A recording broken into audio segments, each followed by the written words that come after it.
Gracias a mi compañero Alan Oros por este espacio, porque pues hoy me he permitido aquí en este estudio traer a un psicólogo y más que ello a un hombre muy preparado en estos temas, que es colaborador de Noticieros Cable RB y ahora permitimos poderlo entrevistar para la tarde, para nuestro público vespertino, aquí en Noticieros Cable RB, es Irán Cedillo. Irán, bienvenido, ¿cómo estás? Buenas tardes ahora. Hola, buenas tardes, Gilberto. Muy bien, muchas gracias. Te vemos colaborando ahí en San Cirilo de Acosta, muy movido por todos lados, ¿no? Así debe de ser. Tus conferencias también, hombre, qué padre, ¿no? Qué bueno que seas un joven, pues triunfador. ¿Qué edad tienes? ¿Ya rebasaste los 30? 32. Bueno, pero todavía te ves como de 25, así claro. es que hay que disfrutar, Eso es lo hay más que disfrutar padre de ello.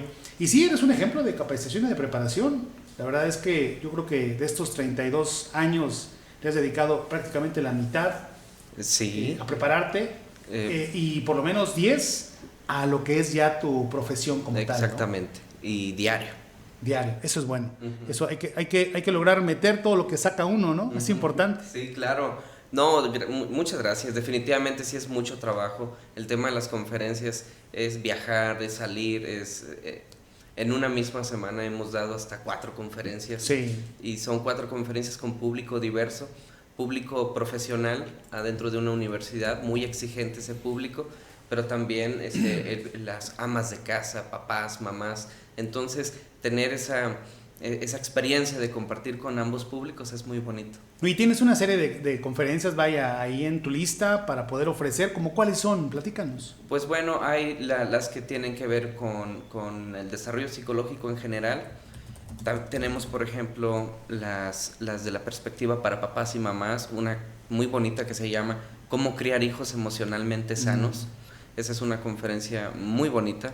Tenemos conferencias que hablan más sobre la importancia de los diagnósticos tempranos, es decir, hablar de psicopatología, de enfermedades, a lo mejor para un público académico, para psicólogos, médicos, enfermeras, pero también para maestros, pero también qué se hace cuando se tiene un hijo, ya sea diagnosticado con autismo, síndrome de Down, con algún trastorno del neurodesarrollo. Entonces ahí es donde entramos nosotros y compartimos.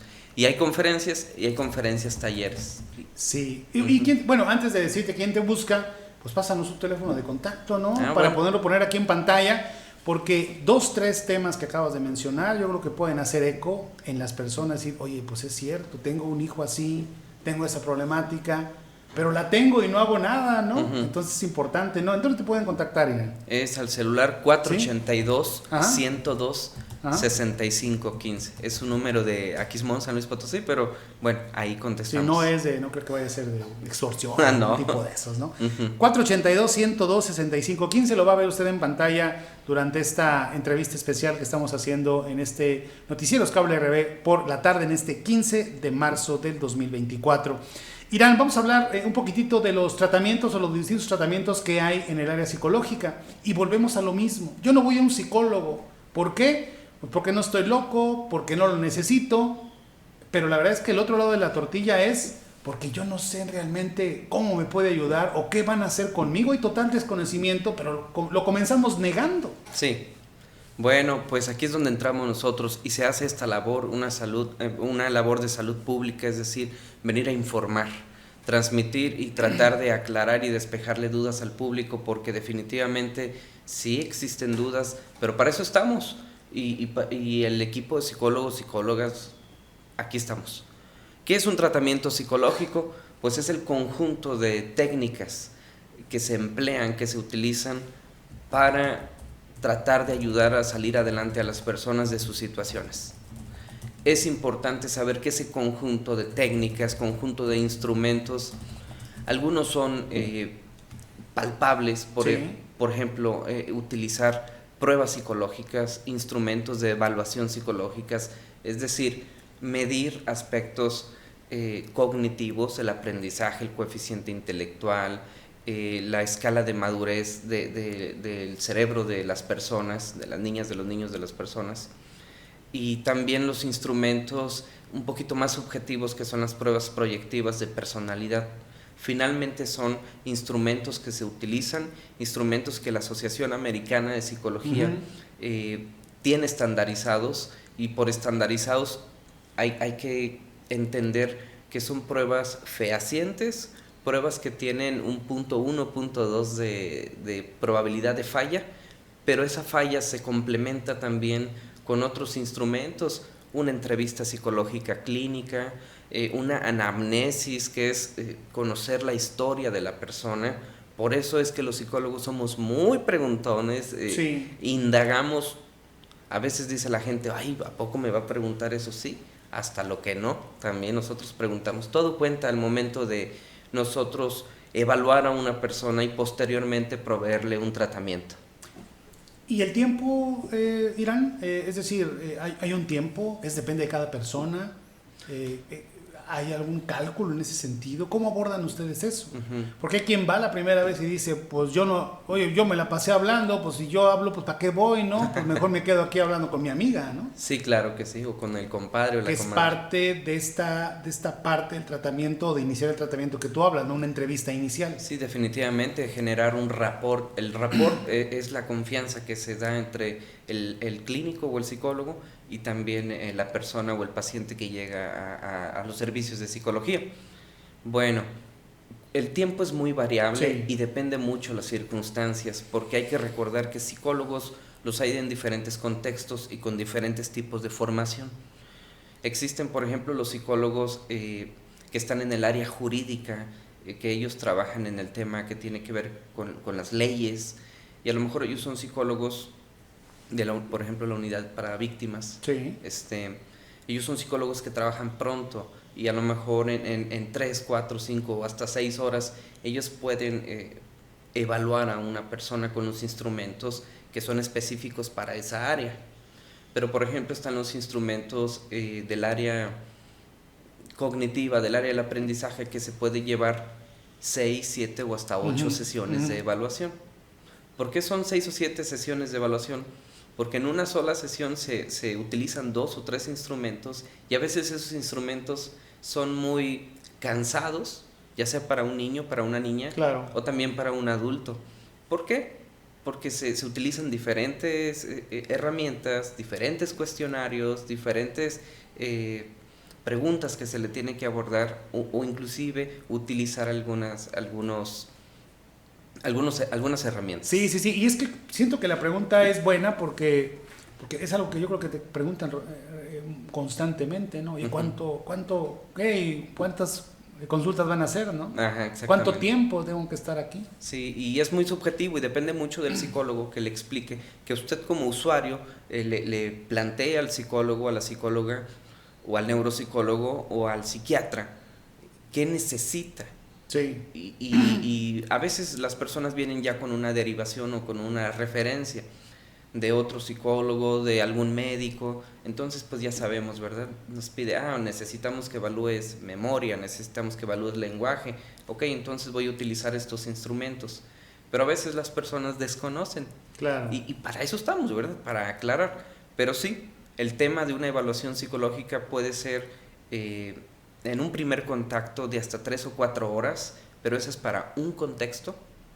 Y para otro contexto, supongamos el contexto clínico, el contexto educativo, hasta de entre 4 a 8 sesiones.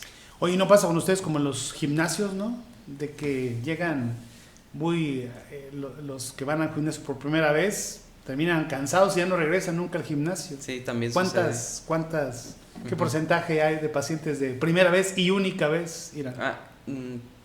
Pues no traigo ahorita la medición, pero son poquitos los que... A veces depende mucho del clínico. ¿Sabes qué? Bueno, tú vienes con esta expectativa. Por ejemplo, llegan con tu servidor y dicen, es que vengo a que me hipnotices. Chihuahua, pero yo no tengo esa especialidad, yo no hago ese trabajo. Sí. Y entonces derivamos y pues es una persona que ya no va a regresar. Por supuesto. Oye, aunque te voy a pedir para las próximas intervenciones que tengas hablar más de psicología para niños, niñas o adolescentes, quisiera abordar aquí rápidamente el tema de las niñas y de los niños. Sí. ¿Qué niños deberían de ir a un psicólogo? ¿A partir de qué edad? ¿Cuáles ahí hay algunos falsos conocimientos en torno a ello que nos quieras compartir? Claro que sí. Bueno, algunas veces los niños y las niñas que llegan a la consulta del psicólogo son derivados de su pediatra o de un neuropediatra, o de un maestro y una maestra. ¿Por qué hablo de un maestro y una maestra? Porque los maestros y las maestras forman parte importante del desarrollo de las niñas y de los niños.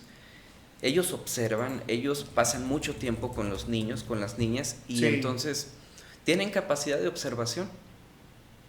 Algunas veces un poquito dramáticos y nos llegan ya inclusive hasta con un prediagnóstico o un diagnóstico, pero bueno, para eso estamos, para aclarar. ¿A partir de qué edad? Cuando el pediatra detecta que algo está ocurriendo, por ejemplo, a nivel de lenguaje, a nivel de comunicación, que son dos temas diferentes, a nivel de atención, a nivel de memoria, entonces el pediatra refiere con nosotros y normalmente suele suceder desde los 2 años y medio, 3 años de edad más o menos. Cuando, por ejemplo, en el tema del lenguaje, es muy evidente que la niña o el niño no emite algunas palabras, en el tema de comunicación, bueno, pues es un niño que tiene una postura donde aparentemente no comunica afecto, cansancio, felicidad, tristeza, las emociones, entonces suelen derivarlo. Pero estamos hablando de niños de 2 años, 2 años y medio, 3. Entonces, pero normalmente vienen ya cuando están en preescolar. Hay un tema muy importante que se llama hitos del desarrollo. Sí. Los hitos del desarrollo son que dependiendo de cada etapa de la vida, de cada edad, pues el niño o la niña habrá logrado o habrá desarrollado algunas habilidades motoras, es decir, en sus movimientos, sostenerse, pararse, manipular un objeto. Sí. En el tema del lenguaje, los monosílabos, los bisílabos, mamá, papá, ma, agua, lo dicen en la marca de un refresco también, ¿verdad? Sí, claro. Sí. Ya puedes decirlo aquí. Sí. Coca. Entonces, vamos, cuando hay un problema ahí, que no se alcanzan los hitos del desarrollo, suelen derivarlos con un psicólogo también. ¿De forma tardía, Irán, como tú lo estás apuntando? Sí, a veces sucede. De hecho, casi siempre sucede y es cuando llegan a la consulta. Y ahí que es irreversible ciertas cosas, se trabaja más, es más complicado, no sé cómo describirlo. Hay cosas que se pueden tratar, hay situaciones que se pueden tratar, hay diagnósticos a los que se puede llegar con el equipo multidisciplinario. El neuropediatra, el neuropsicólogo, el paidopsiquiatra, que es el psiquiatra de las niñas y de los niños, y el médico. Ajá. Y el psicólogo, cuando trabajamos en conjunto y desde las diferentes perspectivas, utilizando instrumentos, que por ejemplo los psicólogos le pedimos al neurólogo, oye, neurólogo, necesito unas imágenes, necesito saber qué está sucediendo en el cerebro de este niño, de esta niña. A lo mejor entra el psiquiatra pide laboratorios y que a través de los laboratorios sabes que sí, este niño, su situación no es necesariamente psiquiátrica, psicológica, es más un tema orgánico, es más un tema del cuerpo. Porque también llegan a la consulta de un psicólogo y por eso depende mucho la formación del psicólogo, la experiencia del psicólogo, para tener la capacidad de decir, ¿sabe qué? Papá, mamá, nos vamos a detener poquito, vaya con el médico. Claro. Porque eso que sucede con el niño, con la niña, tal vez no es necesariamente psicológico, es ligado, es en consecuencia, pero aquí ocupamos el punto de vista de este otro especialista. Pero qué bueno que vayan con un psicólogo para que dé esa decisión, porque luego van con Juanito de las Cuerdas, con la comadre, con la vecina, que a mí me pasó también con mi hijo de chiquito, y ahí empiezan a dar consejos. Y con quienes llegan al final son con los expertos o los especialistas en salud o en salud mental, como es el caso tuyo. Sí. ¿Apuntamos el tema para la siguiente? Claro que ¿Niñas sí. y niños? Sí. ¿Te parece? Y sí, por supuesto, y también comentarle al público general, donde quiera que nos estén viendo, hasta donde llegue este canal, San Ciro de Acosta, San José del Tapanco, aquí Río Verde, Fernández, y a través de la internet a todos lados, claro. El tratamiento que hace un psicólogo no es con pomadas, no es con tópicos, no es con medicamentos. Para eso existe el neuropediatra, el pediatra y el paidopsiquiatra, que su formación de médicos a ellos sí les permite utilizar medicamento, farmacología, farmacoterapia, y nosotros los psicólogos y las psicólogas hacemos atención psicológica, psicoterapia y utilizamos otras técnicas. a través de la charla, a través del juego, Sí. que adentro de un consultorio psicológico va a haber juguetes todo el tiempo, va a haber juguetes. Y que no se dejen engañar, que no se dejen por ahí, que haya rumores que con esta pomada se te va a quitar el déficit de atención, se te va a acomodar tu dislexia, se te va a acomodar... No, hombre, te ha tocado escuchar eso. Sí, me ha tocado. Y luego hasta llegan a buscar, oiga, que usted vende un tónico mágico. No, eso Mr. no. Magic. No, hay que ser muy precavidos porque, pues, ¿cómo va a ser Así posible es. eso? Si le venden un tónico o una pomada, pues obviamente no es especialista en la salud, o al menos no estudió en universidades o en institutos certificados para formar a este tipo de profesionales. Irán, gracias. Muchísimas gracias. Y bueno, pues Irán tiene una sección con nosotros cada 15 días aquí en Noticieros Cable RB y ahora se la quisimos compartir a nuestro público vespertino.